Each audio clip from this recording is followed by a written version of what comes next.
Hey, yo, it's Yogi Chander, and I'm here today with Joe Rupe. You know him from Lighting the Void, of course, and you may or may not know him from the Fringe FM. He is the man behind the Fringe FM, him and his wonderful team, of course, but I can't wait to hear more about the Fringe and Lighting the Void and what has brought Joe to where he is today and so much more. You know how these conversations go. We might go down all kinds of rabbit holes and we'll take some twists and turns, but you know that it's going to be definitely a fun time. So, hey, Joe, welcome. How's it going, dude? What's happening, man? Thanks for the invite. I appreciate it. You bet. Yeah. Thank you for making the time. I know that you're always busy, but you got so much going on right now. Looks like things are kind of bustling at the moment. What's happening for your station and you? Well, we're kind of making 2021 a bigger deal, right? So we've teamed up with some people that are more into the parapolitical side of things. A whole bunch of people are coming onto the network, and some of the same people that have always been around are getting bigger too. You know, like of course Ryan Gable's with us, and you got Jess Rogie and Alex Sexum and Shift Happens, and then we've got podcasts that have been with us: Love, Sex, and Hidden Agenda, um, uh, Surviving the System, which I produce for those. So I produce those podcasts. So I do production, run the radio station, and then I do Lighting the Void too. And then we have some terrestrial stations from back home that are wanting to syndicate with some of our programming too. So a lot of this stuff is happening at once. And thank God I have people that are helping, especially like I can't thank Amanda enough for helping. We redid the website. It's just we just did the Fringe Fest. So yeah, there's a whole bunch of stuff going on, actually. Yeah. Wow. So all the changes in the lineup and stuff, has that been stressful, or has that been the least of your issues? Man, I mean, it's always kind of a little stressful, but it's good problems to have, you know, because here's the thing, like radio's fun to me. And it's always cool to have a radio station, especially on my end, where I could just click this thing and go live. And now we have like the technology too, that people can go live from anywhere they are. So we can do remote broadcasts. We can do all kinds of stuff that just any normal radio station can do.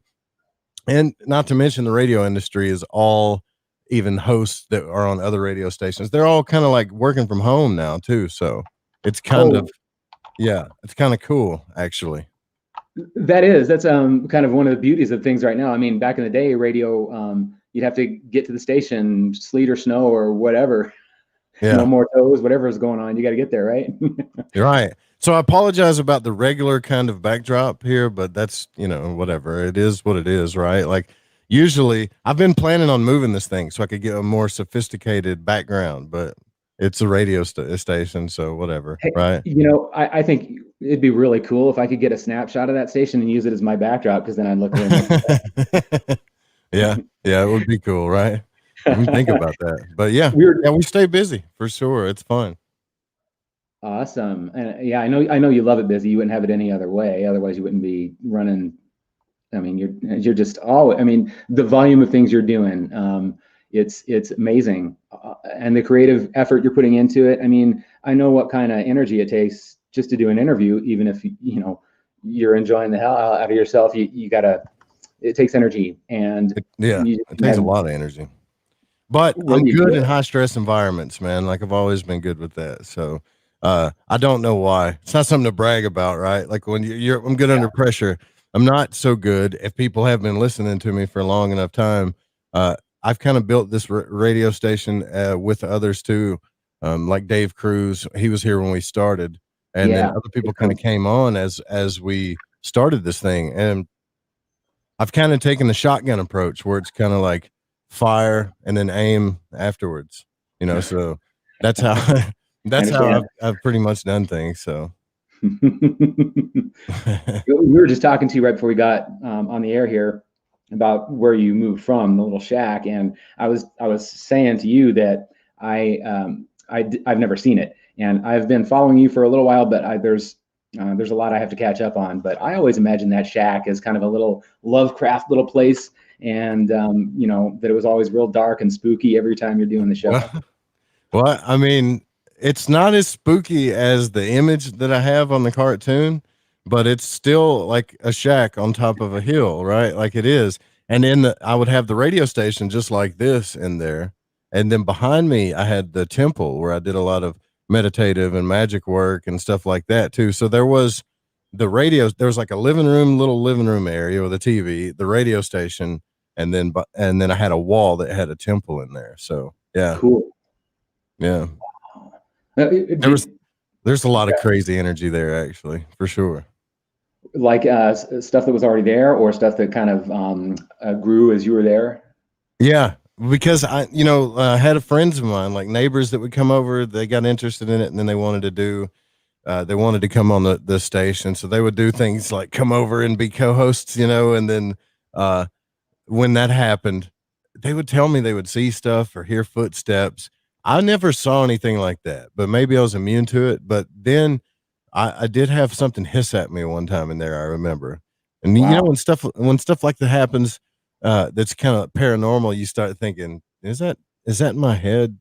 Hmm. Did I really hear that? But I think as many shows and as many ceremonies and meditations that I've done in there, I'm sure it drew stuff there, right? So it is a little Lovecraftian for sure. Did I hear you correctly? Did you live there too? Yeah, I mean that's where I stayed. Like so, when I quit my job, this is like I was talking to Amalia Young Karis, who did Know the Self, right?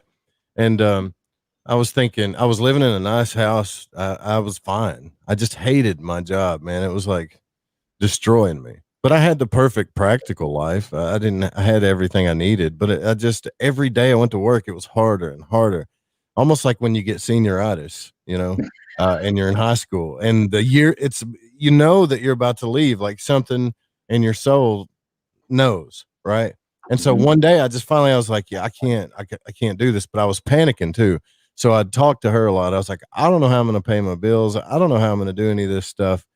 And she was dead set on letting me know. She's like, look, this is what you're here to do. This is what you're supposed to do. You know it. I know it. Everything's going to be okay. And you'll see once you start going down that road that things will start happening for you. And I still had doubts about all that stuff, but I still kind of went forward in faith and did a lot of inner work too, because I went through a lot of hard times then as well, in the past, I would say 10 years. But every step that I took towards doing what I wanted to do, it always brought me something better in my life, right? And so this equipment, this mic, this everything here that I have, for the most part, was brought from the energy that I put out doing this stuff. And then I eventually found my audience, and they kind of it's almost like a family thing where everybody starts kind of putting in. And now I'm getting by just like I was when I had a job, getting by, making it right, taking care Mhm. of myself, but Mhm. doing it the way I want to do it. I'm free. So Mhm. all of that sacrifice to me was worth it. It was totally worth it. That's so hard for so many people to take the leap, myself included, with so many things that are coming from the heart. It's you have that conflict. Can I make it or can I not? And when you're struggling and doing what you love, that's a whole different thing than when you're struggling and doing what you hate. Hmm. Yeah, it does. It does, right? Because it's like, and I think I struggled more with my job. Like even when I was going back and forth to work, there was always something that would happen, man. Like something that was trying to keep me locked there. It's every 3 days. It seemed like something that would happen that just wasn't. It wasn't cool, man. Like if it wasn't my car messing up or something that went on with my ex or something that just kept me trapped in this thing. And I was like, you know what? Nothing's going to change until I do this. Like nothing. But I did have a talk with my son because, I'm a father too, which is another thing. People are like, that's crazy. You're a father and you did that. Yeah. Yeah. Right. Like that was the main thing I panicked about. But I had a talk with my son, and he was a young teenager as I started doing this stuff, like, you know, somewhere Right. between, I would say 11 and 13. And I said, look, uh, I'm going to have to make some sacrifices if I want to do this. And you can stay with your mom. whatever you want to do. But I'll still work this job if you like the life that we have now. And he was like, I don't care. I just want you to be happy. I want us to be happy. And I know that you'll be able to do it. And for some reason, my son gave me more confidence than anybody, right? Like than anybody that talked to me, because that's what I was worried about the most. And everything just kind of worked out that way. Man, that's fantastic, because that's real brave at that point, because you know that you got to do this, and it could really, I don't know, it could cause damage maybe in a lot of your relationships and in your world in general. And Yeah. I'm Yeah. glad your son is there to support you, man. Yeah, it was great too. And you know, my parents, when you're an adult, they don't really support it, right? They're like, "So you're going to come back out towards the family property and stay in the shack, right?" And I said, Right. "Well, you know what? That's fine. I'll build this thing." So I built it and rewired it. I wired it. I plumbed it. I did the sheetrock finishing. You know, I did all that stuff and built it for myself. And then Wow. it kind of turned into this thing where everybody became interested in it. Now, there's only been a few people in my life that actually got to come into the shack and see it, because I Really? wasn't real proud of it. You know, like it's not something to be proud of practically, um, but I just kept focused on what I was trying to do. I didn't care too much about relationships, although it became very isolating and lonely, especially in the beginning. But as I started coming out of this spiritual funk that I was in and started discovering myself more through radio, then I started kind of like making my way back into the world, right? And now I'm in upstate New York in a pretty nice place out here on a it looks kind of like an old farm or something. And it's it's been pretty cool, man. I got to go on my first vacation. Like I never went on vacations in my life. I grew up poor. I got to go to Florida and hang out with my family and stuff. It's a lot of cool things are happening. And yet the world seems like it's crumbling down around us all. But I just feel like you can still live your life though. You know, you really can.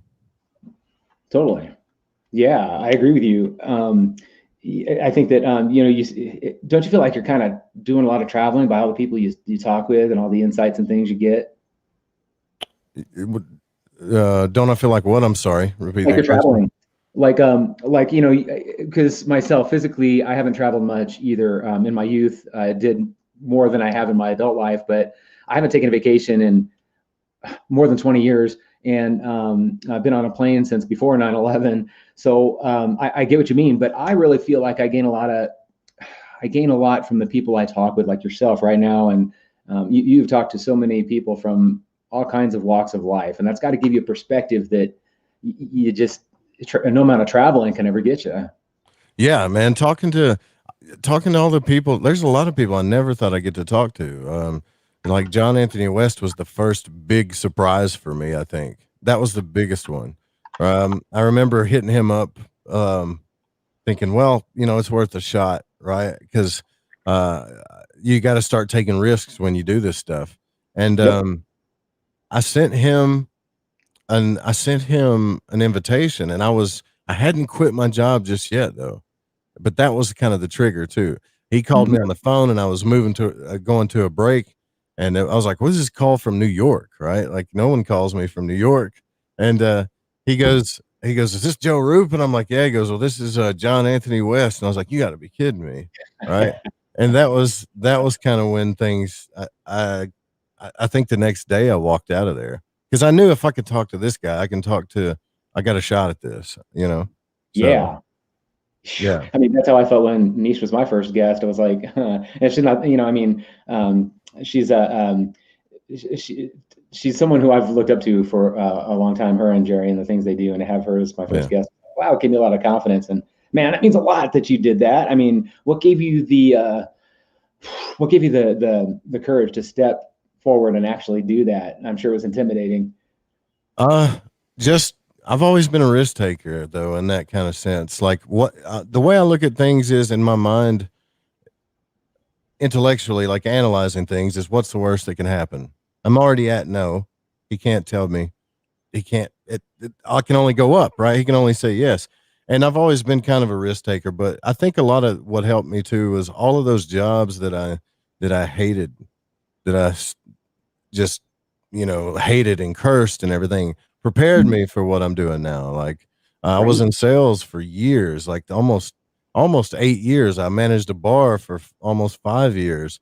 Wow. And then my last job was talking to people on the phone and tech support for almost 4 years. So it was, if you look at it all, like interacting with people wasn't, it was something that was preparing me for the whole time, I'm Exactly. not afraid to talk to anybody or stand in front of anybody.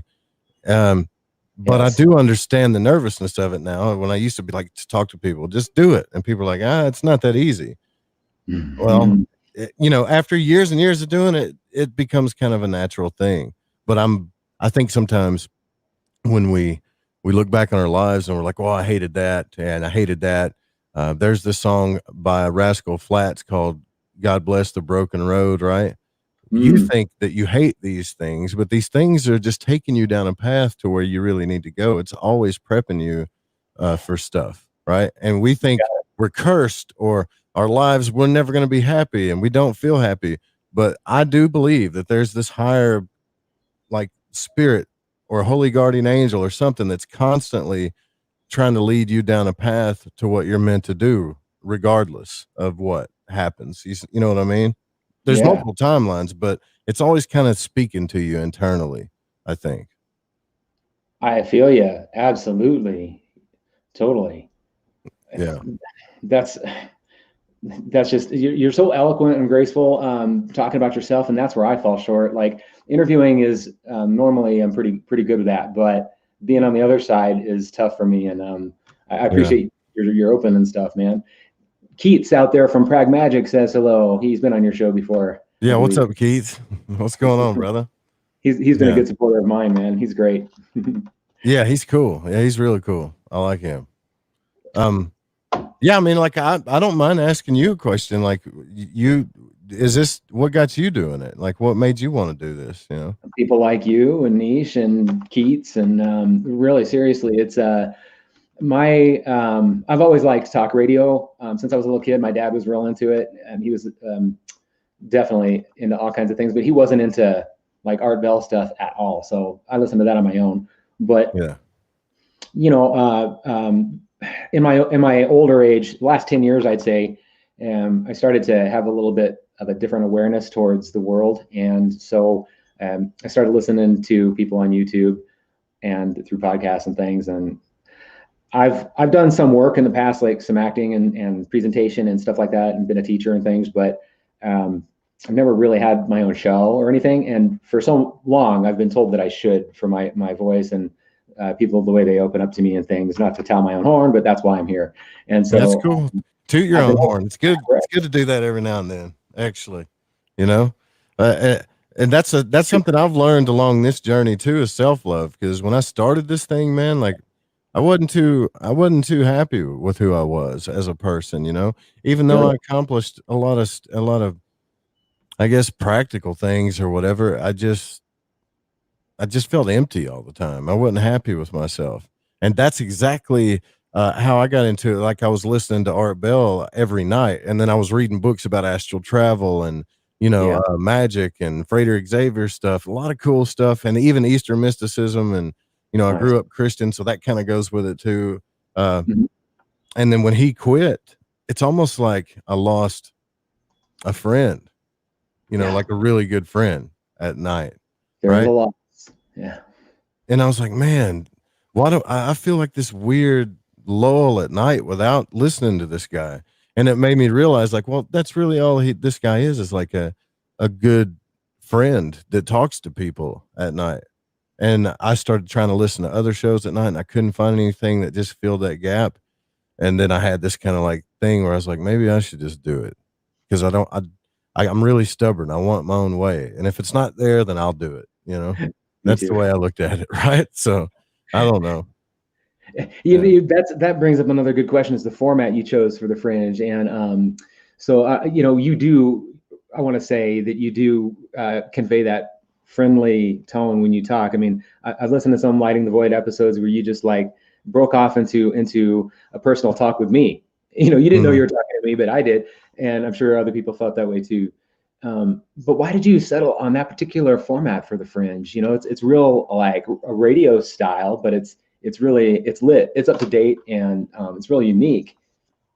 Because that's what I loved about art show, man. Like people would call in, and it was every night. It was something you could depend on every night. And there was some kind of nostalgic feeling I got that knowing that he was there at the same time I was. Like he's right there, you know? And just like, you know, Yeah, when you were talking about the shack and you got this Lovecraftian feeling. Well, yeah, I wanted to give that people the same feeling, like I'm right here. Uh it's not pre-recorded. You can call me and talk to me if you want. It's just cool. some voice in the night, you know. There's something cool about it.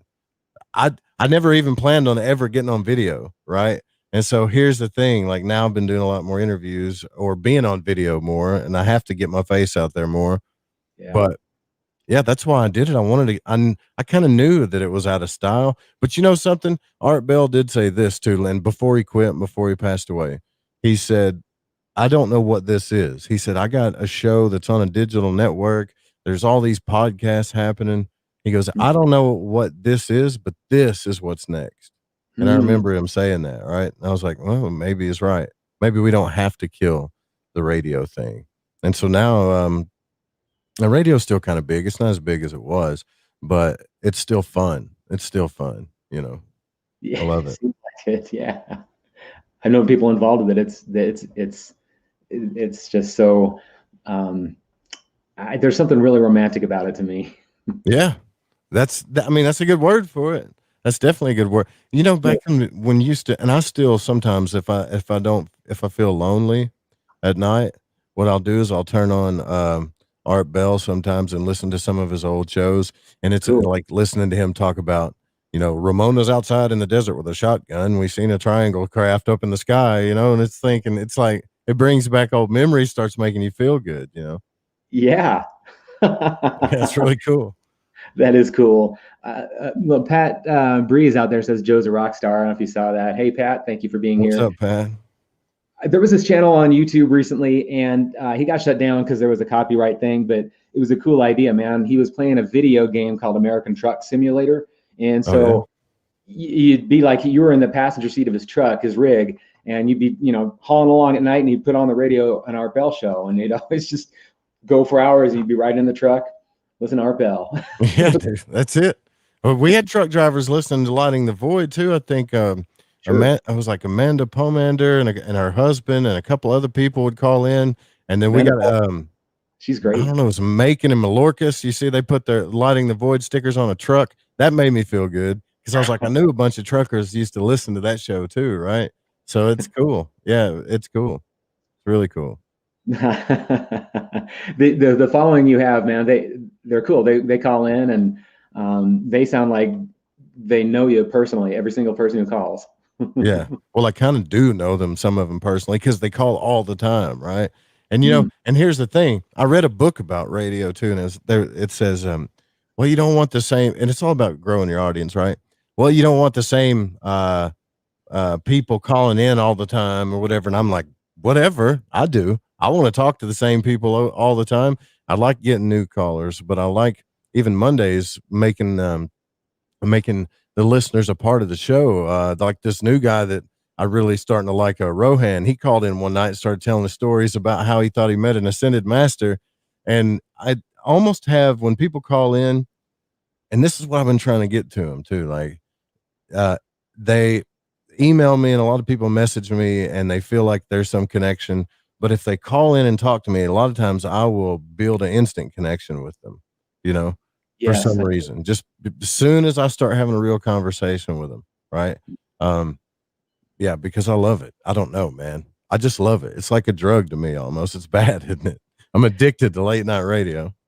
I feel, yeah, I feel that connection too, and it's like it is. I'm addicted to that too. Like this kind of thing right now is great, and I haven't done any kind of situation where someone has been able to call in. I've done some shows where people could join me on the panel, but it'd be cool to do some call-in stuff. But are you ever afraid of, or has anything ever gone kind of wacky when someone called in? Oh yeah, sometimes things go wacky. Like Yeah, we had this guy named Adam call in, and he started talking about his drug use and cheating on his wife and all this stuff. And I finally got a red button here thanks to Barbara Charlton from Metaphorical Archaeology, like a profanity delay or whatever. I But heard you say that the other day. Yeah. yeah, but sometimes the reason why we don't screen the calls is because sometimes you don't know what they're going to say. You don't know what they're going to ask, and I think that's good, which is Yeah. another reason why, no one's ever going to be Art Bell. Everybody should be their own thing, and I think anybody that tries to be Art Bell is making a bad mistake. You should be your own original person, but Yeah. uh, the semantics of his show, the unscreened calls, and what you talked about, the nostalgia and the romantic atmosphere of it all and everything, that anybody can do that if they wanted to. I think if they really just went for it. Yeah. That's encouraging to everybody out there. Listen up to Joe. Yeah, I It's a- mean, anybody can do it for sure. Yeah, like I thought it was going to be this big complicated thing, and don't get me wrong, I got a lot of gadgets around here, but as far as just doing it the way they did it, it's not as complicated now. There's a lot of different technologies out there that allow us to be able to do things on a much more affordable level too. So, yeah. That's awesome. That's where I get tripped up a little bit. I am capable in a lot of ways, but doing it all is something I kind of want to do because I like to control things, but at the same time, Yeah. I overcommit. And so it's sometimes it's hard to take those baby steps. I mean, I'm Yeah. in this is what I want to do, and I want to see it develop and stuff and grow. And it's hard not to overcommit at every step of the way. Do you ever have Yeah. that problem? Where you just Oh, like, yeah. Yeah, because I start thinking about everything in the future that I want. Well, I need to do this. Well, I need to look this way. I need to sound this way. I need to have this gear too. I need to, you start putting the cart before the horse kind of thing, right? Um, but I mean, you know what? The fact that you're that way, though, you probably will eventually. You'll do what you want to do. You'll grow the way you want to grow.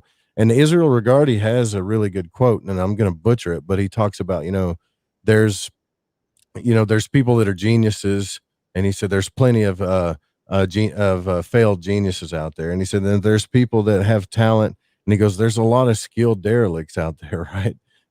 Where he said consistency and persistence is omnipotent. People mm, that just keep going for what they want, they keep going in that direction, right? And they'd never give up.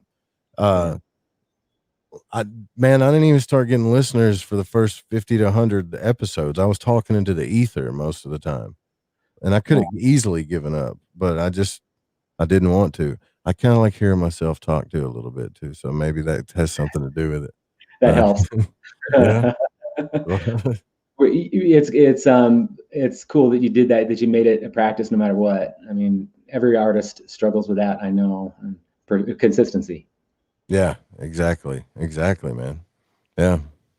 It bugs me too because I've been thinking about doing a podcast for about 10 years and knowing I should, and uh, everything has not gone well for me trying to do other things along the way. Sounds a lot like your world. And maybe, I guess it was a year and a half ago, roughly, I had some nice microphones and just a setup, an amp and everything that were really perfect for starting.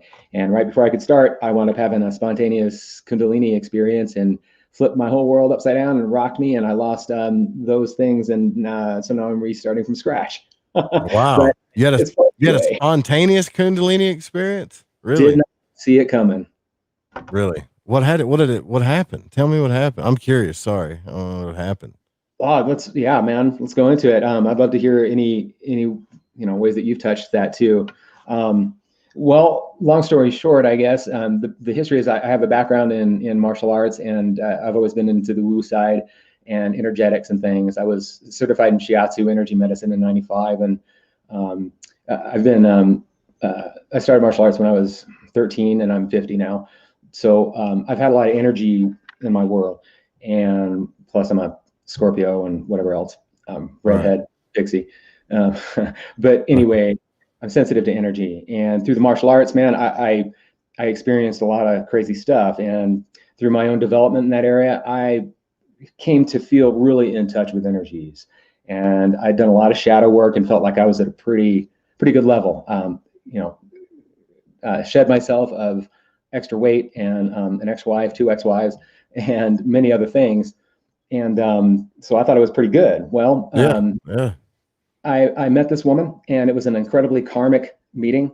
And she had an amazing story about coming here from Russia and overcoming all kinds of adversity through Kundalini practice. I hadn't practiced Kundalini at all before, but I kind of knew what it was, sorta.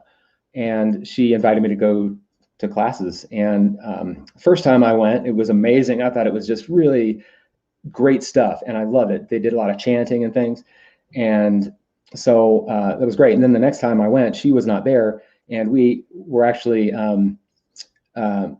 she was in another state at the time. So I went alone, and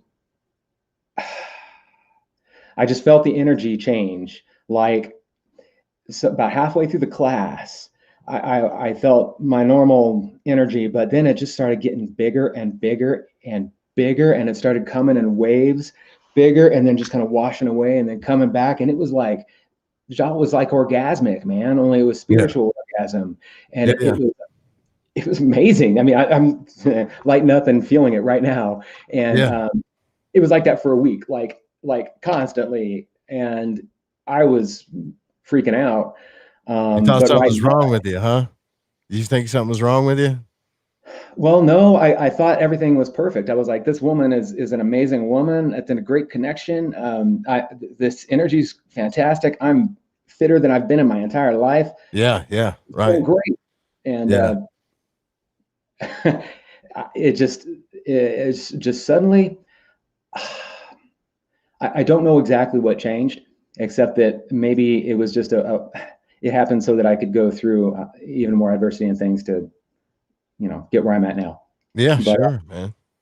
I was doing my yoga one morning, and I was done, and I was going into trance and doing some things, and I had this vision of my chakras all turning like a gloss black. Whoa. Every one of them. And it was a weird image. I was like, what is that? And like later that day, Irina broke up with me, and not long after, I had to relocate from my home, and work wasn't going to work anymore. And so that's that Scorpio energy in you, man. You're going through those deaths and rebirths over and over again, man. Right? But that's okay. That's all right. That's not everybody can do that, but you can. I think of it this way: you got to go into that abyss, right? And then keep going all the way down to where you don't think there's any way out, and just keep going. And then way down there might be a little place where you can kind of poke through and enter the next side. Yeah, right. Yeah. Well, that's the thing about Scorpio energy. When most people are trying to find their way up, right, out of it, like a Scorpio is like, how deep is this gun anyways? Let's see, right? They'll go all the way down into it, right? And the thing is what I've learned about Scorpio energy too in my life, because I think it's in everybody's chart in certain areas, right? Is you gotta especially like say you got a friend that's a Scorpio and they're starting to go down deep, right? You kind of got to be like, oh, we need to back up, man, before I get pulled down in there, right? And let him do it, because you're the only one that can do that stuff. There's people out there who won't be able to handle it the way you do. They just won't. They won't be able to do that, but you can, which is pretty cool. You are so right, man. I can. It took me a long time to get that, but yeah, I do. In Chinese medicine school, they told me that I had an exceptionally strong or deep well of the Jing Qi, which is the ancestral Qi, which gives me a strong constitution, which means that it's got to get tested, I suppose. Yeah. yeah, right. I wonder sometimes if all our souls have to go through that. Like, how they talk about we keep being reborn and then going through the zodiac all over again and all that. I wonder sometimes it's like, I was like, man, I hope I don't have to go through this Scorpio thing. Like, I don't know if I want to do it, right? Because I've seen what it does, man. Like, but the Scorpio is also the Phoenix too, man. Yes. Like, that it's a massive transition. It's like one of the most powerful ones you can experience. So that's pretty cool. That's cool that you pointed that out. And before I even understood that, the Phoenix was a symbol for me when I was real young. But you're real in touch with astrology, and I know I would love to hear your perspectives, and I don't even know what sign you are. I was recently enlightened to not sun astrology, but what is it, sidereal astrology? That's the true sign. Mm-hmm. Javier Alora, she's been on your show several times, and she and I just started collaborating on a oracle show, and I was just amazed that even though I'm a Scorpio, I'm not in that system. Right. Just how much I've identified with Scorpio energy my whole life. Well, it's there for sure. If you put a side by side up chart wheel of sidereal and tropical, what you'll see is like you'll see one wheel that's tropical, and the sidereal charts kind of turn just a little bit, right? And a lot of the times you'll see both energies, and this is why people will say, "Man, I don't know why both charts work for some reason," because those energies are kind of lined up in a way too. And so, a lot of magicians, especially like Rosicrucian magicians and stuff, when they invoke planetary energy, or they're banishing or invoking energy, or they're making sure that they work with the planets in the right way, they'll use sidereal because they want to make sure that they're tapped into that sign or that planet or whatever. And some magicians will even face it, they'll face that direction. But what I really believe is there's some truth to that, but it's really all about what you believe. So regardless, in there, you've chosen to believe, and when I say belief, don't take that wrong, because belief is massively powerful. You've chosen to take on that Scorpio energy that is already in your life. You've chosen to identify with it, and that's why you're able to do the things that you're able to do. Where you take somebody like a Taurus or something that's opposite of Scorpio, there's no way they're going to identify with it in the sun sign, right? Even if their sidereal is not even close to it, but you can do it. That's my point, right? Like you can do it because you identify with it. Wow, that's interesting. Yeah. What someone just popped up a question, so I want to answer that before I go on with my stuff. She says, or they say, what kind of recommendations do you have for meditation? Oh man, meditation. It just depends on the person. Like I've done all kinds of different meditations. The one that works for me the best is the fourfold breath. Like I do like a chi meditation, kind of where I do a fourfold breath. It's, I inhale for 4 breaths, I hold it for 4, I let out for 4. And I imagine myself like, and now this is just like a basic meditation, but I imagine a box in my mind. And I learned this through the Golden Dawn teachings. And I do this 4 count, inhale, hold, and exhale for 4, inhale. And for some reason, once the breathing like levels out, right? Then you're like a battery. It's the only thing that's attached to our subconscious, right? And our subconscious is powerful. So you have all of these other organs that are running all the time, that your brain and subconscious or the unconscious is running you. The only thing that you can tap into that's tapped into that is breathing. Because if you don't think about breathing, you just breathe. But when you think about it, then you're in control of it.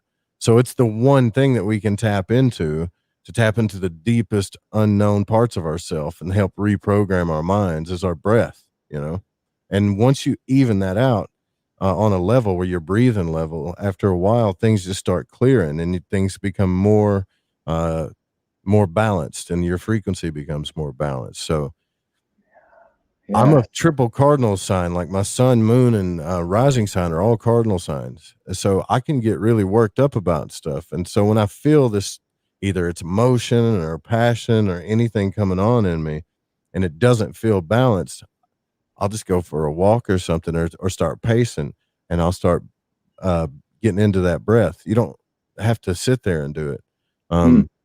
But I have found that when you sit there and do it, and you close your eyes and you do it for long periods of time, you'll go on a journey, right?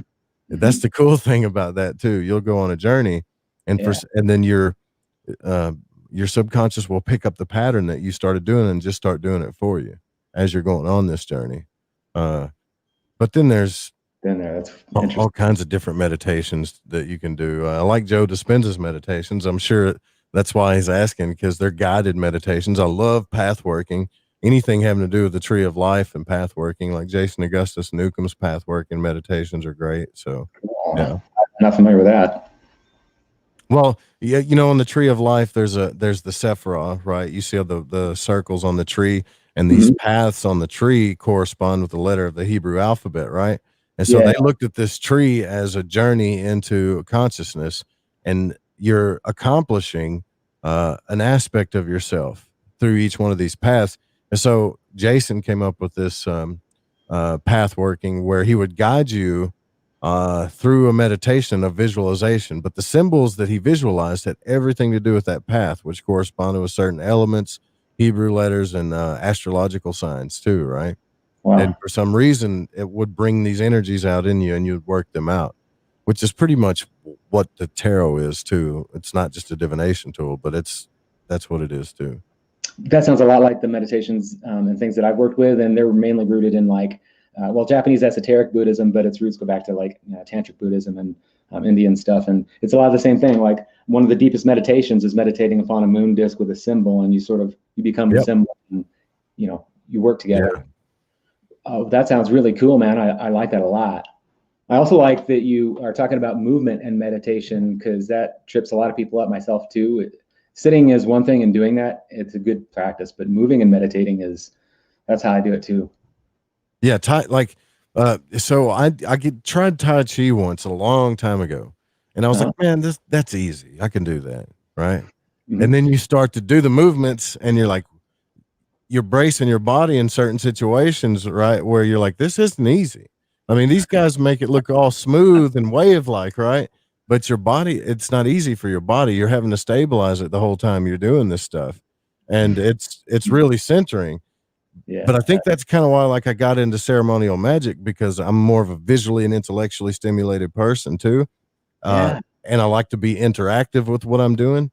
And so essentially that's what ceremonial magic is moving meditation, but you're more interactive with it, especially subconsciously, it's really Wow. cool. I'm just learning about that, and I'm really drawn to chaos magic and stuff. But all that is been in my periphery, but is real new. So, like, what do you still do a lot of the Golden Dawn stuff that you started out with, or how do you do things now? Yeah. I mean, well, I used to be religious with it, like, and you're supposed to be every day. That's a ceremonial magician does ceremony every day. And if I'm not going to lie to you and say, just like going to the gym, right? I'm not going to lie to you and say that I've done it as disciplined as I used to, but I got to get back into doing it as disciplined as I used to. But there are certain astrological alignments and things that happen that I just can't pass up, like this latest conjunction, the new and full moons. I don't pass up on those things, because the energy is real, right? But um, when you start the work of a ceremonial magician, you do it every day. Like, it could be in the morning, it could be at night, but you do it every single day. You ground yourself every day. You balance yourself every day. You banish certain negativity things away from you every day, and you invoke good forces into you every day. Mm. The thing about that is, though, is it starts bringing things into your life that a lot of people deal with over time, right? But it tends to, like, bring all that stuff at once, you know? Boom. Yeah. Yeah, so it makes it kind of makes it hard, but man, on the other side of it, the rewards are immaculate, right? So you could take a ceremonial magician in 10 years and do a lifetime of spiritual work if they do it right. It's just an alchemical process.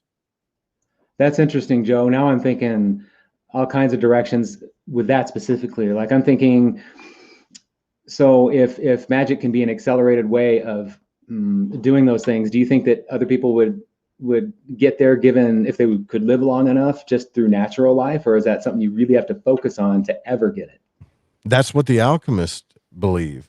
A lot of the alchemists that are practicing, like, hermetic alchemy, which is kind of like tantra, like you're talking about. Fascinated by Sometimes they do it with partners, things like that. A lot of those guys believe that if they could just add 20 more years to their life, they can get to an enlightenment or whatever, because they try to get to this place in their life uh, um, where they have got it all figured out as far as themselves, that type of enlightenment, right? And their Mhm. potential, which is basically what a magician is: maximum potential of what you can do, and enlightenment. Oh, And I love they that. don't they don't think that there's enough time because of all the karmic energies. But if they get into this alchemy and they add a few years onto their life, like some of them are trying to live to be 130, things like that. Uh, and the craziest thing is, when I heard about that, I was like, there's no way that's real. But when I was initiated into magic, I met a man who was like 70 years old who looked like he was in his 30s. His skin was like in his young 30s, and he was from Ireland. And I was like, "What are you doing?" He said, "I'm just doing the work." And I'm like, "The work, right? Like, what is that?" You know? He's like, "Oh, I'm just doing the work." And he explained to me, he said, "Well, you know, the basic rituals that you've learned." And I said, "Yeah." He said, "You know, the middle pillar?" And I was like, "Yeah." He goes, "That's designed to help you live longer, to balance your energy." Wow. And That's new information for me, Joe. I was like, Wow. "Wait, so I'm supposed to live longer, like, you know, because I'm doing the middle pillar?" And then he kind of explained, and this is the first time I've ever talked about this. I've never told anybody this, actually. Thank you. So, yeah, but that's what he talked to me about. He said, "You know, these essential rituals that you're doing that you think that are nothing or weird or that everybody kind of does." He said, "These things were designed to balance out your energy, to help you live longer, to help you prepare for the alchemical process." Right? Wow. And I was like, "Cool. I don't get it, but you know, like let's go down this road." You know, and the way I am too is like, instead of just having faith in what the guy was telling me and moving forward, I get really intellectual and analytical because I'm skeptical about a lot of things. So Yeah. I started just really studying what he was talking about. And so I'm at this phase in my life where I'm trying to make a physical shift, as far as like Taurus energy goes, right? And make Mhm. things grounded and practical in my life. But Mm. once I dig in and good enough, I'm gonna finish my work, right? Because this is, to me, this is part of my work, what I'm doing with the radio station. It obviously is. It's helping me. So Totally. Wow. You just you unpacked a lot of stuff that I'm just going to be processing for a little bit. I love that. Thank you. yeah, um, yeah. wow, man. So, like, the way the station is unfolding, is it exactly like you imagined it to be, or did you kind of have a general intention and it's gone its own way? Man, kind of a little bit of both. Like it's kind of I didn't think I was gonna be in upstate New York doing it this way, right? Like if you'd have told me 4 or 5 years ago, like you're gonna be in New York, I mean, what? I hate the cold. I'm not going to New York, right? Why would I go there? But as far as how it's unfolding, um, yeah, sometimes you just got to get out of the way, I think, and let certain things happen to you. And when I mean things, I mean situations and people. You can resist good things happening to you, and what your HGA, or I call your holy guardian angel, or whatever you want to call it, you can resist those things, but sometimes you just got to let them happen, right? If you see them, back up and let it happen. And I think right now at this moment, it's starting to actually start working the way I've always wanted it to work, you know. Even Wow. so, I must have resisted it for a little while. I must have not done something right, but maybe I did, maybe I don't. And see, this is the kind of perplexed thing I get up into, because I don't think we do anything wrong per se. Uh, we just take different paths to get where we're going. Hmm. That's interesting. I wonder, when things start to go wrong, it almost sometimes it's hard to see that you're doing the right thing. Can you lose faith and stuff? And Yeah, yeah, easily. Yeah, there's quite a few moments I lost faith in that shack, right? You know, uh, but the weird thing is, I think that happens to you when you're doing what you're supposed to be doing is, I don't know if you ever read Stephen Pressfield's book, The War of Art. yes, That's a good one, right? yes, So when you're doing what you're supposed to be doing, there's massive resistance. You remember how I was talking to you earlier about things just keep coming up to try to get in your way, right? yep. And then you want Mhm. to give up or just say forget it or whatever. that moment when you want to give up or say forget it, one person will come out and say, you changed my life, you helped me. Yep. You understand what I mean, right? And then you're like, well, shoot, I was just about to give up and go back to the real world. But your spirit's Yeah. not going to let you. It's going to put that one person in your life that's like, you changed my life, please don't quit, you know. And Yeah. they know you're about to quit too. It's weird that they get this weird feeling and they don't want you to. So I think that's a good guidepost for sure. Well, that's interesting because do you think that like if we could avoid, because you're in the middle of that suffering, right? And maybe you could end it in an instant by having that realization, but do you think that's possible, or do you think that that's got to happen in order to get to that realization? I think there has to be suffering. Without desire, desire leads to suffering, right? And um, man, I've really learned that too. Like this kind of this desire to want and have certain things in your life. Uh-huh. Once you realize that you deserve them already, you won't have as big as desires you had before. You'll just have faith that you're going to get them regardless of what happens. But you do go through this like burning desire, which is an alchemical fire, right? Like I want this thing, I desire this thing. I don't have it. But that distance between having what you want and that desire is creating all kinds of spiritual breakthroughs for you until you get it, you know? That Right? space. Yeah. Yeah. Right. Yeah. And then when you get there, it's kind of like if you drink, and I explained it like this on the show one night, like if you drank water all the time in a desert, you wouldn't really get to enjoy how wonderful the element of water is, right? But Yeah. if you were thirsty for, I don't know, a week, almost dead, and then you took a drink of water, it's something entirely different. You ain't You see what lying. I'm saying? It's Yeah. something entirely different. You learn to appreciate it. You learn to appreciate it for what it is, and it becomes a ceremony, you know? So Yes. Um, this is kind of like the thing that happens in our life with food or technology or I would say everything in our lives, love, sex, money. When we have all this stuff that's around all the time, it becomes a mundane thing to us, you know. Yes. But when you suffer without these things and you have the desire to have them, even if it's prolonged desire, which is that's kind of like kundalini stuff, right? That you're talking about, even Yeah. prolonged desire. Then what'll happen is you start to wake things up inside yourself that get you to that point. And then when you get there, it's a whole other thing, man. Like you appreciate it totally different, right? Like, Yeah. Oh uh, yeah.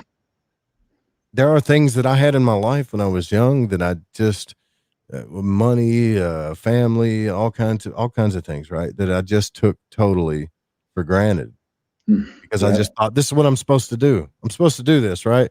Go get married, make a bunch of money, settle down, have kids, all this other stuff. And but my soul was empty. It wasn't empty because these weren't good things. It was empty because I didn't make those things a ceremony in my life. Ah. I didn't appreciate those things the way they should have been appreciated, right? Mm. So they have to be taken away for you to understand the desire in your soul to have them to begin with, right? And then when it comes back, then you learn to make a ceremony of it and appreciate it. It's basically a magic ritual, right? You learn how to love better, you learn how to provide better, you learn how to be happier better. Uh, but we're not kind of like taught that in this society. We're taught gimme, gimme, gimme, gimme, instant gratification all the time. And it just, you Yep. know, it doesn't work out that way. And I'm not perfect. Obviously, like I still have an issue for like food, right? That I'm working on. But I'm not saying you should starve a person, right? But if Right. a person you take away all that stuff from them and then they start working on themselves physically or whatever, like you were talking about getting in physical shape, Yeah. what happens is they make a ceremony out of their body and they learn to appreciate those things. So if you do eat a piece of junk food or cake or something that's not good for you, but has a sweetness to it, it kind of becomes way better, doesn't it? It does. Either that or it's way too much. It's way too, yeah, you don't need it anymore, right? Yeah. Yeah. So, yeah. Sugar. I quit sugar a long time ago, and I can't. I can't have it at It's all. so bad for you, man. It almost like it ruined me for sure. You know, and I'm on my way back. Like I'm not totally ruined, obviously, but I'm on my way back from it. And it's like it can do that to you. You It is know, amazing like how hard it is. And that's a flip side of what you were just saying. I think I heard you talking on one of your shows last night. Someone was talking about, okay, so you were just talking about not appreciating the things that were there and that sort of paradigm. But on the flip side, you may have things that you really love that you don't want to get rid of and they're taken away. And I'm talking in the context of someone was talking about an addiction um, uh, situation where when they decided it was time to stop, they did it by not keeping their mind that they were stopping. They put their mind in another place, because if you focus on what it is that you're depriving yourself of, it's going to suffer and suffer and yeah, suffer. yeah, right. It's going to be a lot worse for sure. Yeah, a lot worse. Um, Appreciated that. but I see all of these things as just uh I would say elemental alchemy, you know, like fire, earth, water, and air is a part of you, you know, intellect, emotions, passions, desires, and your physical nature and world. Mm-hmm. It's a garden that you have that Mm-hmm. if you don't give it enough sunshine, if you don't give it enough light, right? If you don't give it enough water, if it doesn't get enough sleep or shade, right? If you're not balancing these things out, you're not going to grow. You Yeah, know, it's just like a garden. That's what you are. You're a plant that needs to be taken care of in every way. And that's essentially what love is, you know, that's it's beautiful. taking care of somebody elementally, which is like what the Fifth Element, that movie was about. You know, how have you seen that movie? I Right. have. And wow, that brings it. Thank you. Keep going with that. I'm with you. Yeah, so they and the end of the movie, they put the stones in each element, right? And then you Yeah. got Corbin Dallas, which means black star, right? Which he's a star, but he's like you were talking about, black, kind of empty. And then you got this light being, which is the feminine force, the ultimate light being that just wants love and to make things beautiful, but don't even want to live on this earth because nobody takes care of each other, right? And then Mm-hmm. you got all these fifth elements that come around and they put them together, and then you have the law of gender of male and female right there, where she wants to surrender to this loving force, but he has to do it. You see, like he has to say, I love you, and then move in to kiss her, which is a symbol of the male force moving in and the female force surrendering in a good way, not submitting and all this other crazy stuff, but the beauty of it all.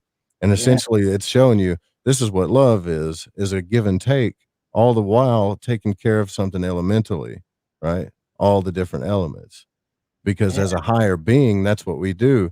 And this is why we're in charge of taking care of plants and animals and things, so we can learn how to take care of the elements, right? To take care of each other. And then when we get higher beings, we'll probably be whatever's next, and we'll be taking care of humans, I think, maybe. You know, it'll Really? be something different. Huh. That's Maybe. I don't know. fascinating. Totally cool, man. Yeah. Well, I love it. everything's in a state of becoming, so we got to be, right? I would think so. Yeah, I agree with Yeah. that. And that fifth element, that element that's that mysterious thing that you can only get at that moment. It's that Mhm. mysterious element. It's not quite there, but it is, and um, That's that's spirit. That's what we don't, that's the thing that we don't know, right? The mystery. Is it spirit? Is it love? Is it God? Is it whatever? Well, it's whatever. I'm sure we're going to find out once we get there, you know? Right?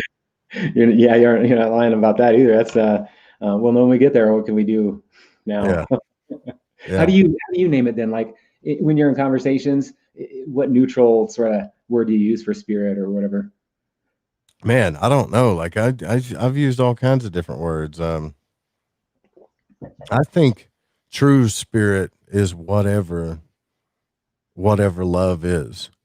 That's what I think it is. Because if you take the opposite of love, there's loneliness, isolation, separateness, uh, unfulfillment. You can think of all kinds of different words. Darkness, right? Yeah. Love is the opposite of that. How do you make a human feel that um, easily? Like with your Kundalini experience, I'm sure you felt something like that, like where you were fulfilled in every way and your energy was maxed. Possibly, I don't think the human can actually handle what's next, maybe, I right? think Like, think about what you talked about going through, right? right. Um, so if we don't learn balance, like, how are we going to learn how to handle that? We won't be able to. So I think they got us in this fish bowl where, it keeps throwing the little fish back until you get a big fish and they keep it and it becomes something else. And so we're Huh? like in this, we're like in this crazy womb, where we keep getting thrown back until we get big enough and understand enough and balanced enough. And then I think I'd like to get real woo woo and think we become these star beings that never lose our consciousness and travel in light. That's what my intuition is telling me. Oh man, go into that. Go, please. Yeah, that sounds awesome. That sounds not far Yeah. off. I mean, Yeah, well, I mean, like I had one of the magicians tell me that the true hermetic alchemy was that. And I was like, "Well, what?" And he said, he said you're in a state of growth and becoming whether you realize it or not, you are. And all of the things that work in a lab, what the puffers do is real alchemy. It's like as above so below. It doesn't mean it's less, but what once you realize how that corresponds with you, and all those things correspond with you, then you're going to learn that you're here to grow your energetic body out of the soil of your physical body, so to speak. And I was like, what do you mean, like become more conscious or more enlightened? And he was like, no, it's not what Carl Jung talks about. It's not any of that. It's you're going to become a different physical being. And I was like, are you sure? Right? Because you get doubts about that. Like, really? Come on. He's like, no, you really are. Yeah, you're going to become a being that can travel through starlight. You're not going to go through the second death of losing your consciousness and starting over again. You're not going to be stuck to the lead, right? Then of planets. You'll be able to travel through consciousness, which is essentially starlight, which is something we don't understand. It's just a hot sun to us, but to higher beings, it's a portal. You know, it's wow. kind of crazy, right? The barriers between all this stuff. And I felt when they told me that intuitively that he was right, but I still kind of wanted proof. And then they started talking about this Luke's energy, What is it? Luke's energy, which Luke's just means light, right? Oh, And Luke. Yeah. yeah, and they had me doing this breath work that I never did. They said I really wasn't ready for, but I didn't go all the way there not to get proof. And so I started doing this breath work, and sure enough, I had something happen like you were talking about, except I started seeing things that really weren't there. Like she was like, you're gonna, maybe they were there. She said, you're gonna see all these little stars, right? And you're gonna think that you're about to pass out because you see those stars right before you pass out. And I'm like, well, what is this? Asphyxiation? And you're just filling me full of oxygen. She's like, no, I need you to trust me. And I like your I analytical. I'd be right there too. yeah. Yeah. So I was like, all right, worst case scenario, I'm going to pass out anyways. And so I start going through this meditation. And sure enough, I did see the little twinkles, but then I started seeing things in different color, almost as if I was in a psychedelic kind of state. And then I started feeling the same things you were feeling, like this energy rising up in me, you know? Oh, And then she kind of stopped me and it felt like she was bringing me back too. She said, you can't handle this right now, but that's Luke's energy and we all have it in us, you know? And I was like, I'm sold. I'm in, ready to do this, you know? you touch Right. it, you're Yeah. like, Once you just touch it a little, that's all I had to do. And I was in, I was locked in. So wow. Now, when the first person was telling you about that possibility, was he talking right to you, or was he just saying the one who practices achieves yeah, that? he was talking to me. Yeah. He was talking to me. Like I got on a plane and went out to the desert basically, to study magicians. I'll put it that way because So doing cool. I wasn't doing any magic, right? And they had a gathering out there but check this out. Here's how this story circles, right? You remember we was talking about Art Bell?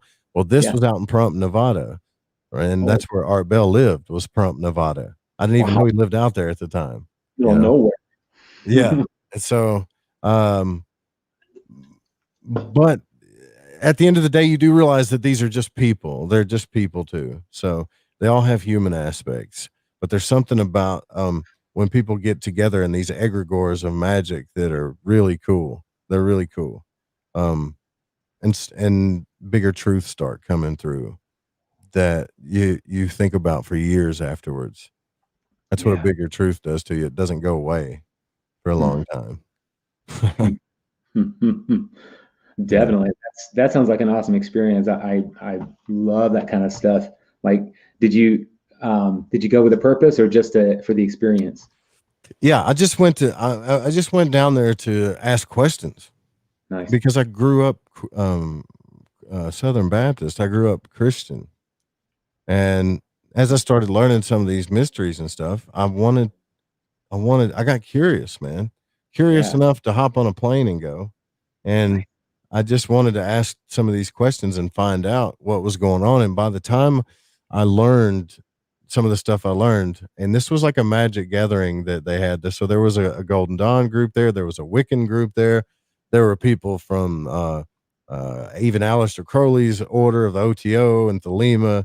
And I'm talking to all these people, man, that I think if my parents would have knew I was there, they probably would have like disowned me, you know?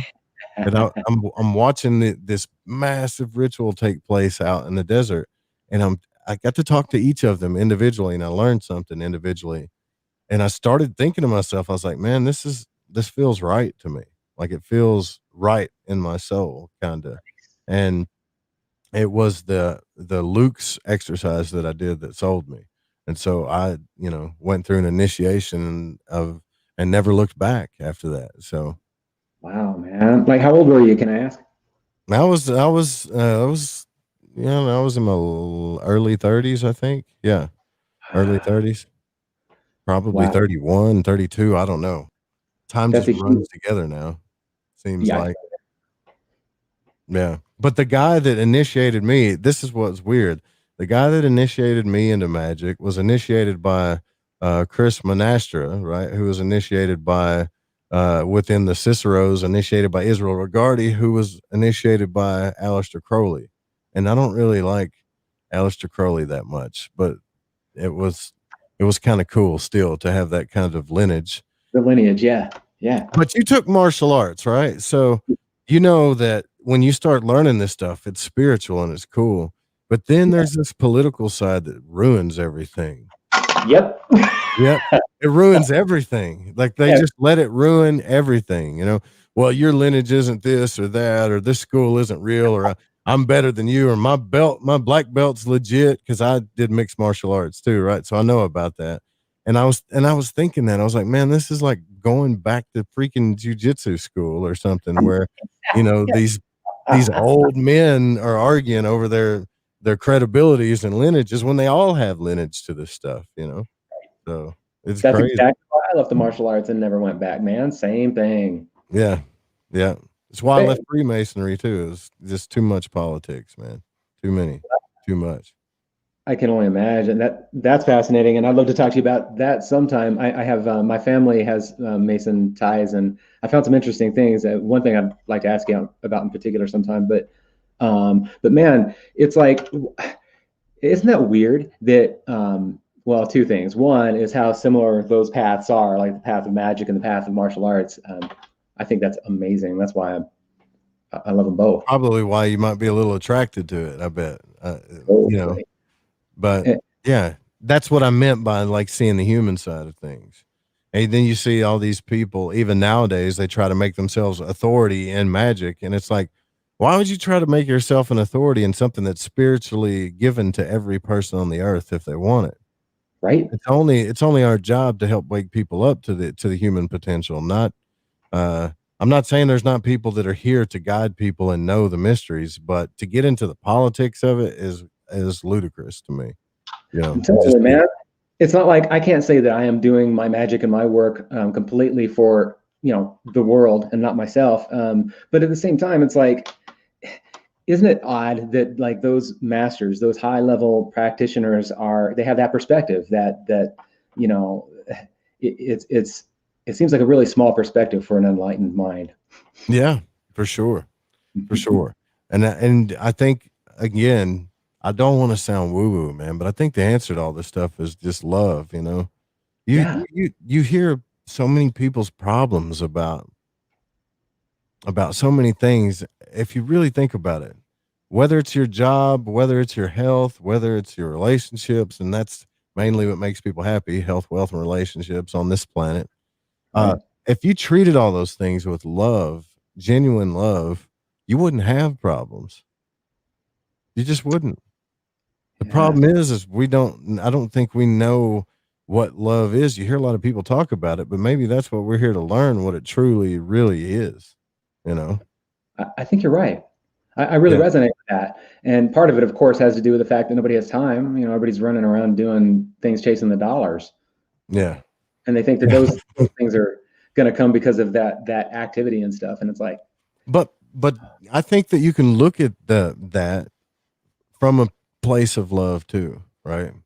Even if you indeed, like despise money, right? But if you know that mm, you have to make a little bit of money to take care of somebody that you love, totally, if you genuinely love that person, then that's what you should do. And it'll make you feel good too, because love is supposed to make both parties feel good in the situation, not just one, you know? yeah, for sure. And it's a matter of self love to avail yourself to the wonders of life. The wonderful things. There's no reason to live like a hermit and suffer Yeah. for Yeah. for the idea of love. I did that. I did that, man. Like, even though I was doing the show and the radio show and stuff, I was suffering in a lot of ways, but I Feel put myself through it on purpose. You know, I put myself through it on purpose, but I got to know so many people doing that too. Uh, but there is an isolating thing about it. No matter how many people say, I like Joe, he's a good guy, they don't truly know me, you know, not like somebody that could, if you would come out of the closet, and actually go live a life. Right. And now I'm in this mode. I hate this. This is so like perfect though. I'm in this mode of like, yeah, I want a connection. I want good relationship. I want family. I want good things in my life. Mhm. And now the world is isolating everybody. Yes. you know, Yes. It's like, what the hell, man? Like, what's up with that? And it's just, I'm telling you, man, it's just like Stephen Pressfield said, it's just resistance. That's all it is. It doesn't mean we shouldn't do those things. It wants to see how bad do you want those things? I think that's right. Man, I'm doing my Yeah. best to live life as if nothing is different, for the most part. And um, I just keep thinking of creating that reality, not in an ignorant way, but in focusing on the love and focusing on the things that you want to create. Right? Yeah. Seems like. That's it. Creative expression is the key, man, to finding out who you really are. I think in a lot of ways, even if it's dark, man, even if it's your shadow, express it. Um, That's what's yeah. cool about it, right? Yeah. Yeah, because what are we taught when we're teenagers? The first time we express ourselves is usually through our image when we start becoming an adult. So you have Mhm. like in my case, I like to wear like comfortable hippie psychedelic type stuff clothes and wear earrings and like that kind of thing. Mhm. Specific type of sunglasses, and everybody's trying to come into their own originality. But when I went home, I was told, that you can't wear earrings and be my son and da da da. Da. So immediately when someone tries to express themselves, they're shamed for it, right? And Yeah. that's crazy, man. Like, that's not how you love somebody. When it's just like a child, if you have a child and a child starts creating something, doesn't matter if it's a blue duck or whatever, like on Billy Madison, you praise them for it. Like, you can ask them why they did the blue duck, but it's something inside of them that created it. It's expressing who they are. You shouldn't uh keep that stifled. And this is why we got so many adults wanting to do all this stuff now, because they've been stifled from their own expression so long. But that ain't Right. going to happen anymore when we move to this age. Everybody's going to do it, I think. In their own way, you mean? Yeah. Yeah. Connect with it in Yeah. themselves. I think consciousness created the tools of connection and expression, regardless of what the things that, regardless of the things that have always came against us in the form of resistance. We Yeah. created the internet. We created all these tools on a different, like as a conscious, a massive collective being. And now everybody has the chance to do things that they never thought they can do, connect with people they never would have met, and express themselves in ways they never could have without That's, any resistance and an audience. yeah. You see what I'm saying? Yeah. It's pretty cool. That, yeah. It's pretty cool. It's actually it's kind of mind blowing. Like the earliest fortune from a fortune cookie that I remember ever getting was "May you live in interesting times." Yeah. Right? Well, We are. definitely in that for sure, aren't we? Yeah, definitely in that. But You talk about relationships. I've heard some of your stories, and I know that you've had your issues with relationships. We yeah, all have. But I mean, isn't it? It's kind of like those. Well, I was going to say it's kind of like the masters who have that small perspective. It seems that I don't know about you, but I imagine I know I go for like more conscious women or people, women that are more like aware and kind of spiritually minded and stuff. And here in Boulder, Colorado, they're everywhere. yeah, But within a relationship context, it's so hard. Why is this? I mean, yeah, we're both focused on the same higher thing, but it just doesn't. It's so hard to get it to function sometimes. yeah, yeah. Well, I think a lot of that has just to go back to the elements in that too. But really getting to know somebody. When people are deprived of love and they get into a relationship, I think the first thing they want to do is they kind of reach out and they want to feel that love. So they start putting that pressure of all the love that they've never felt in their life on that other person. Right. Yeah. And that person is doing the same thing, and that Mm, causes conflicts. But what you got to do, I think, is like identify when you're doing that and just flip it, right? mm, Just give that love. And for some reason, if you can switch to not so much focusing on getting, right, and giving, the right kind of love will come back to you, you know?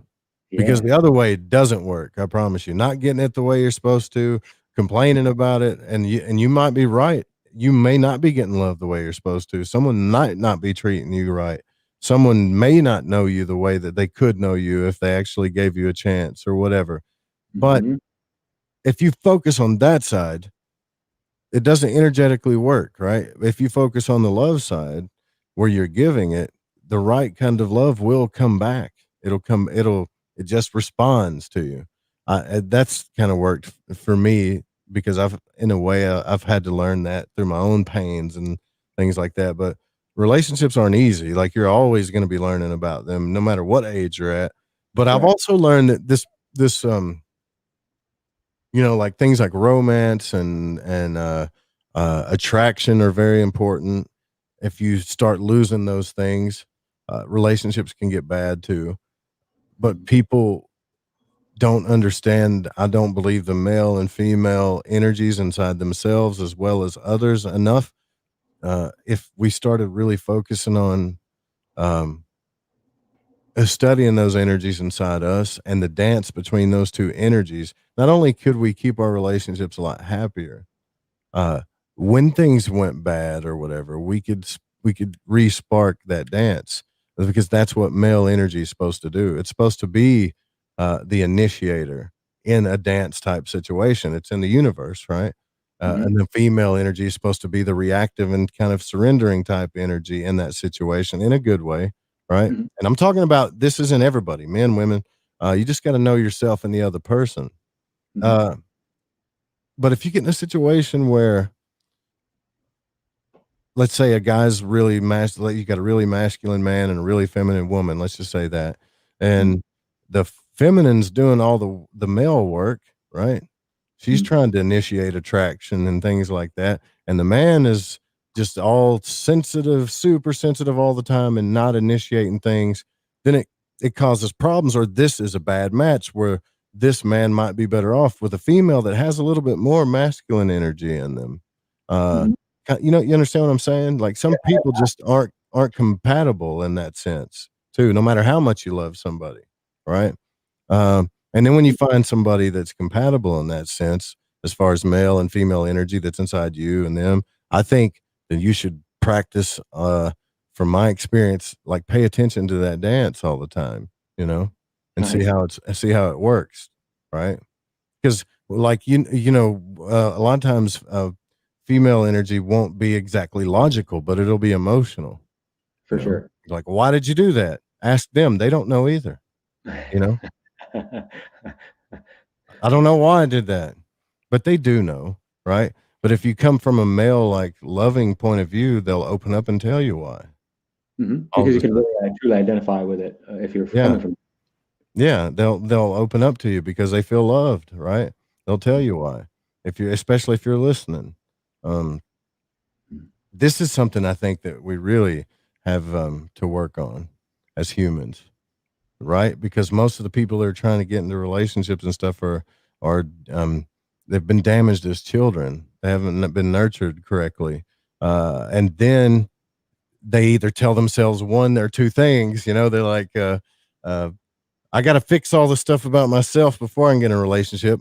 By the time you fix yourself, you're 100 years old, right? So you don't get in relationships, or they don't work on themselves at all, and they just jump into every relationship and just it's like dynamite, you know.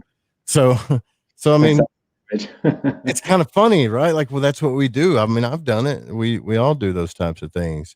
Uh, but I think if things are meant to be, they're meant to be, and I don't think you can stop true love. I'm a romantic, man, so I believe in my whole heart that if it's true love, it'll work out. You know, Me too. it's kind of sappy though, isn't it? It is kind of sappy, I know.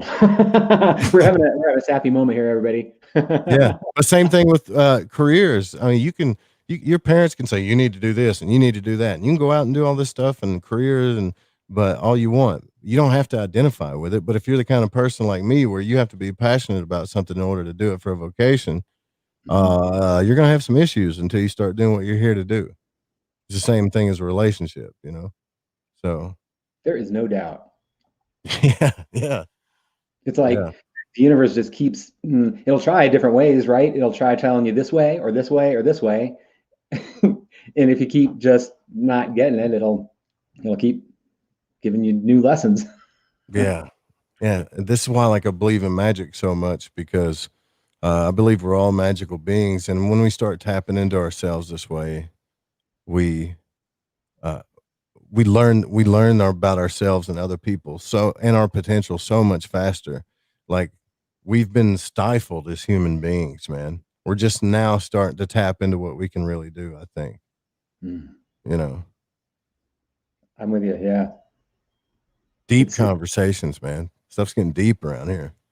They do, man. We go deep. I love it. Yeah, I I like the woo. I like the paranormal and the strange and the just stuff that isn't normal. But I also like depth in practical matters as well. And they're connected. And I think that if people had a better sense of that balance between their spirituality and the things that the woo, the other things, the other and just what we're seeing and doing every single day, I think we'd all be a little better off. But it's so hard to yeah, maintain for many people. yeah, yeah. I'm with you on that, man. And a Yeah. lot of people So doesn't like this kind of talk at all, especially in the woo world, right? yeah. Well, yeah, yeah. People are afraid of it because they think it's a bad thing, but it's not. It's not a bad thing. But yeah, I mean, like, I don't know if I've been rambling the whole time, man. Do you got like any other questions or anything, you need me to talk about besides myself? Joe, man, this is awesome. I'm loving it. Man, this is exactly what I hope for in a conversation. Is I feel like we really connected and are connecting, and you shared some things that you haven't shared elsewhere. I appreciate that so much. Yeah. Like, No I problem. mean, dude, like I said, I could keep you all night long. I want to be respectful to your time. And I'm not trying to wind this down. So if you've got more time, let's keep going. But I would like No, I to. mean, I actually do got a whole bunch of stuff I got to do, but I would love to. I wish I could still stay around and talk as much as I used to could, but yeah. But I still got a few minutes though, man. So we'll shoot, whatever Okay. you want to talk about. Sure, man. I definitely want to open up. If anybody has any questions out there for Joe, if you're willing to take them, Joe. Yeah, sure. Yeah, Okay. I don't see anybody, but I'm looking at. I think we're on the back end of this thing, but yeah, sure. You might have to relay them. I'm only seeing the ones here on StreamYard. My YouTube thing was a problem right now. So if you have a question, put them in all caps, please, and I'll ask Joe. Man, you know something that you're the gatekeeper of the object of my lust, which is that altar travel box. That thing is awesome. Yeah, you want an altar box, huh? That thing Yeah, is amazing, dude. Is that like your? How long that have you was been my that working? was my and that was in my head because I was thinking like, dude, I want an altar. You know, like altars are cool to me, and I want to do magic, but I want a way to do it no matter where I'm at, Right. right? And so I thought of that in my head, and I talked to I was telling you about Amanda on the Fringe FM. I talked to her about it, and I was like, you know what? I think maybe I could find somebody that did woodworking, right? That could help me make this thing. And then just talking about it, and sure enough, a little while later, I ran into Brett from the Esoteric Scholar, who makes really cool stuff with wood and all kinds of other things. I said, hey, I've always had this idea, like I want to make, right? It's just like this traveling altar that a magician could use, or let's say the character Constantine had a suitcase, you know, and Sweet. this is what it would be. And he's like, Sweet. I think I can make that. And I was like, really? And he's like, yeah, I think I can make it. And I was like, well, let's partner up and do it. And that's kind of how it went, you know? So it was pretty cool. It's like Yeah. the universe just kind of empowered it. Yeah. Yeah. I mean, like, cause, uh, it's not really super fancy, but the simplicity of it, with the mirror, so you can do mirror scrying work, the chalkboard, so you can do sigil work, Nice the touch. compartments for all your tools, and then just bam, like a suitcase, and then you can stand it on anything as an altar. Uh, I had a really crazy experience with it. Halloween, I talked about on the show too. I did some mirror, like dark mirror work, which I is listened to that. essentially just symbolic shadow work, right? Yeah, Is what it is. that's a But crazy. So, dude, keep yeah, going. it was crazy. It really was crazy. But I was like, "Yo, man, this thing works. This thing really works." Um, but yeah, you should get you one for real. It's on my list. I'm definitely going to be doing that. Are they ever in danger of running out? No, no, they're all handmade per order. So as soon as you order one, he makes it, and each altar box is like they're all the same, but they're all kind of the wood design. How much, I guess, how much, I would say stain and how much finish he puts on it. He makes them all a little different. So each one of us that has an altar box, I think there's like 6 or 7 out right now. Each one Sweet. of us that has one, it's the same, but it's a little different. So they're all identical to. There's not going to be another one exactly like that one. You know. Cool. Yeah, I it is pretty cool. Yeah, mean, I I like know I for one have gone out with an Altoid tin altar and done that kind of thing. 'Cause it. Yeah, right. there's a different It level of class works. and stuff, and it's just beautiful piece of art and furniture and so functional, so pragmagic, Keats. Yeah, do you want to see mine? I can grab mine real quick if you Thank want to see you. Yeah, mine. Yeah, hold on. totally. I'll grab. Be right back. Right on. Hey, anybody have any questions out there? I didn't see any yet. If you do, I've got plenty if you don't. And thank you all for being here too. I don't know if I said hello to everyone. Shamanics, hey, what's up? Navier. Who else is out there currently? Amanda R. Hello, Amanda R. And So, everyone else here. so obviously, I've been. I don't know if you can see this thing, right? So Let me put the thing. I don't know how to make you the highlight. Let's there see. you go. Oh, See, did that? so the mirror comes out, right? And you can Uh-huh. flip it around as a chalkboard, but it fits perfectly. It fits perfectly in there like that, right? That's awesome. Um, and then you got the compartment which you can use for your altar floor, or and I've got all my tools in here already, as you can see, right? But you can Yeah. flip this over too if you want to do more, like if you're a traveling tarot reader and you want to do tarot or something like that. So it's super simple, but the cool thing is it all fits perfect. I think if you traveled with this though, I'm pretty sure, and I haven't tested this theory, that TSA would open this thing because they don't know what the hell it is. Navier wants to know if it's an obsidian mirror. No, we didn't want to use obsidian. Number one, for cost reasons, and number one, for like scratch reasons and all this other stuff. So it's just it's a cool dark black mirror. That's all it is, you know. Now, if you wanted an obsidian mirror, we can customize this stuff too. We can customize the color, you know, as far as the cloth goes, if you really want that. And then we're Sweet. working on new floor plates. So we have a Oh, universal floor plate right now that has the Metatron's cube in it and all that, oh, badass. or however you want to call it. But we're gonna start selling different floor plates that have different magic, um, you know, meanings for that. I'm gonna Now you're go into talking all that, right? thing, man. Just make it quite just how you want it. Yeah, yeah. So like, if you wanted to do, uh, I don't know, the Goetia or any kind of work, instead of having this universal floor plate, we're going to start selling floor plates that have different circles or armadillos on them and things like that. So you can do that kind of work. If you work with grimoires and stuff. Yeah, we're gonna do all kinds of stuff with this. It's really cool. It's like It's one of just, those things that you can kind of upgrade it or tweak it along the way too. yeah, it's the Like, simplicity of it, man, that you can do magic anywhere now. You got yeah. everything you need, you know, divination, magic, whatever. And Yeah. and there's a little bit of bloodwood on each corner too, which is a magic thing too that he puts in there. If you can kind of see it on the corners how it's a little darker. So What is that?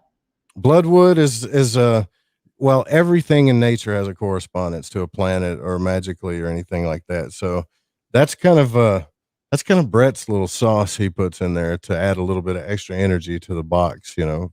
I don't want to give that away because we're going to do a show about it, Okay. actually. So That, make sure you listen the next time I have the esoteric scholar on that's about okay. this altar box. Yeah. I'm gonna write that down right now. That's so cool. I'm looking forward to that. Keats is. I was thinking of Keats too, and I definitely want to get my own. But I was thinking Keats really needs to have one, and he says he's already customizing his in his head. Yeah. Yeah. Well, I might actually turn this into more of a Golden Dawn one too, because on both sides of the mirror there's two pillars, right?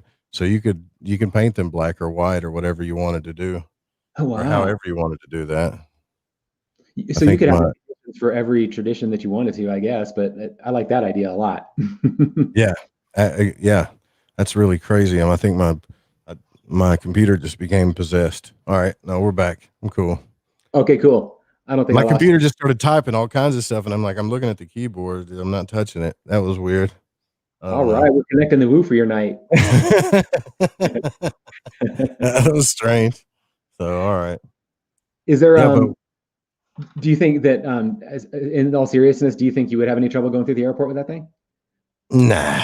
I mean, there's certain things I wouldn't be able to put in it, but I know for a fact if that thing goes through a scanner, I don't know. I'll tell you what, I'm gonna try it. The next time I go through the airport, I'm taking this thing with me, and I'm gonna let everybody know. I want Yeah, to see them open this thing up, you know, and just be like, "Boom, stand over here, sir," and then just start opening the box. And everybody look at it like, "What the heck is that?" that'd You be an know? awesome promo video. Yeah, I bet it would be. Might actually do that just to see what would happen. That's a great idea. Yeah, it is. Yeah, but Dude, you should get one. You should definitely get one. oh man, Joe, I'm not even kidding. I mean, it's as soon as you mentioned it, I was like, wow, a long time ago when you first came out with it, and I do. It's like I look at it often, and it's just one of those things. It's just I don't. I know it's an incredibly good value, and it's not much money at all. I'm in a space where I can't do it yet, but it's in my consciousness. Yeah, But everybody out there, it is hugely affordable, especially for the level of art we're talking about. I mean, yeah. I'm not getting any incentive. I'm in lust with this thing. It's awesome. In lust with it. I like how honest you are about stuff. That's cool, man. And I'm in lust with it. That's cool. I'm sexually attracted to that box. I'm glad I designed stuff that people that are in lust with. That's good. That makes me feel good. Cool. Yeah, man, for sure. You do it. Yeah. So, I mean, is there anything else that you want to Hey, know? Like, because I might have to run here. yeah, thank you, Joe. Navier has one question. What is it, Navier? What you got there? Has Joe's dreams gotten more vivid lately? Yes, massively. I mean, they're so vivid and so personal that I can't even discuss them. But yes, like why? I wonder why she's asking that because they've gotten extremely vivid lately. Yeah. We've been talking, her and I lately, and they're happening around. I mean, I have had some very vivid, strange dreams. So I had a weird dream. I don't mind. I don't think I should mind telling everybody about it, but it was strange. I was offered ayahuasca in the dream. I've never had ayahuasca in reality, but I'm familiar with entheogens, and Yeah. I took it, but it wasn't a conscious decision. Like I'm looking back on that dream, and it was like a third person perspective sort of a thing, and I don't know what made me just have that dream or that interaction, but it was so real, Joe. It was like I remember it from reality. It's weird. Man, you were out of body if it was that real. You definitely. Yeah, you're in your lunar body all the way. Like you still remember all the details about the dream right now? That particular one, yeah. Yeah, for sure. You were out of body. Then I do that's that. pretty cool. I've had a few moments of that. I've also had a lot of stuff I even dreamed about months ago coming true now, but then my dreams are yeah, they've been extremely vivid lately. So, Wow. Maybe it's in the consciousness or something. Wild, something man. yeah, something's in the air for sure. Well, dude, looks like that's all the questions, at least that I see. I'm sure people have them in their minds. They're just not sure what to say or whatever, how to put it in It's words. cool. But dude, Joe, you are literally magic, man. You lifted my day for one thing, and just by your presence, not only because Oh, it's cool to talk to you, but yeah, your presence is magic, man. I love the way that you bring that out in your guests too. It's real special, oh man, thanks. And it was cool. It's really thanks for saying that. Really. for sure. It was cool talking to you too. Thanks for inviting me on here. Absolutely. Do you want to let the people know anything they can? Of course, I'll link the Fringe and Lighting the Void down below on YouTube and on the websites. But what else do they need to know? Yeah, I mean, that's basically it. Like, download the Fringe FM app. We got a lot of cool things going over there, and it's at fringe.fm, not the fringe.fm anymore, but just fringe.fm. And if you want to check out my show, it's lightingthevoid.com. And make sure you download the podcast and give us a follow on social media. Yeah. That's sweet. I'm guilty of watching it on YouTube, so I rarely see it live, but I'm changing my ways. Right on, man. That's And cool. what I wanted to ask you just about your programming, are you going live 24 hours, or is the Fringe broadcasting 24 hours on YouTube? 24/7 is broadcast 24/7. Yeah. Wow. And right now, Lighting the Void's on at 9 Pacific, but that might change. But it's Okay. live too. So, and I've been going live on YouTube lately, which is, I don't get on like video. I just put up a backdrop picture. But still, for some reason, people just, they can't use anything but YouTube. So I I thought I know. would get into that, you know. Last night I caught the show after you had been live, so I missed it live. I'll have to be there live next time. Yeah. Tonight, right? 9 o'clock p.m. Yep, Ground America's gonna be on tonight, actually. So yeah, No we'll way. be. Yeah, that's gonna be interesting, to say the least, for sure. I'll be ready. Right on, man. Yeah, right Hey, on. dude, thanks so much. I really appreciate it. I'm the one thing I'm really terrible at is saying goodbye and wrapping things up and endings and stuff. So bless you, be well, and I'll be out there. And I hope I get to talk to you again, my man. Yeah, thanks for having me. Thanks Everybody for out there, thank you so much, and show your love to Joe. Please go sub and follow. He's awesome. I'm gonna sign off now, and everybody else have a wonderful day. Cheers. bye, y'all.